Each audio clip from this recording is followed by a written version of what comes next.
نحمده ونستعينه ونستغفره ونؤمن به ونتوكل عليه ونعوذ بالله من شرور أنفسنا ومن سيئات أعمالنا من يهد الله فلا مضل له ومن يضلل فلا هادي له ونشهد أن لا إله إلا الله وحده لا شريك له ونشهد أن سيدنا مولانا محمدا عبده ورسوله أما بعد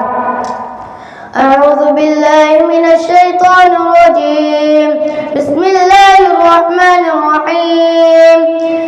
إن الصلاة تنهى عن الفحشاء والمنكر صدق الله العظيم আজির খবর কনমানীয় সভাপতি মহোদয় আমন্ত্রিত অতিথি সকল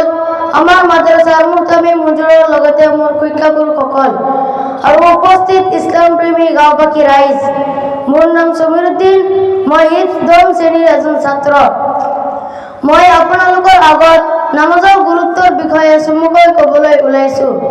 নিশ্চয় নামাজে মানুহক বেয়া কামৰ পৰা বাচাই ৰাখে নামাজ হৈছে ইছলামত এক অত্যন্ত গুৰুত্বপূৰ্ণ আৰু মৌলিক ইবাদত ইছলামত ইমানৰ পিছতেই নামাজৰ গুৰুত্ব সৰ্বাধিক নামাজৰ মাধ্যমেদি বান্দাই আল্লাহৰ সৈতে প্ৰত্যক্ষ সম্পৰ্ক স্থাপন কৰিব পাৰে আৰু দিনত 5 ওয়াক্ত নামাজ আদায় কৰা প্ৰত্যেক মুছলমানৰ ওপৰত ফৰজ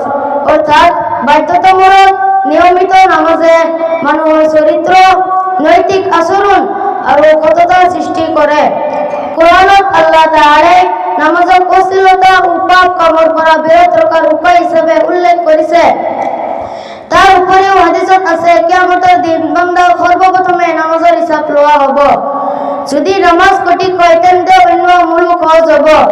গতিকে উক্ত হাদিসৰ মাধ্যমত নামাজক সৰ্বোচ্চ আমল হিচাপে গণ্য কৰা হৈছে 5 ওয়াক্ত নামাজে মানুহক সময়ৰ মূল্য শিকোৱাৰ লগতে গাফলতিৰ পৰা বাচাই ৰাখে তাৰ উপৰিও নামাজ হৈছে প্ৰত্যেকজন মুছলমানৰ বাবে আধ্যাত্মিক শক্তি নৈতিক উন্নতি শান্তি আৰু আখিৰাতৰ মুক্তিৰ পথ যেই নামাজ ৰক্ষা কৰিব তেওঁৰ বাবে দুনিয়া আৰু আখিৰাতৰ সফলতাৰ পথ মুক্ত হ'ব সকলোকে ধন্যবাদ দোয়া কৰিব মোৰ বাবে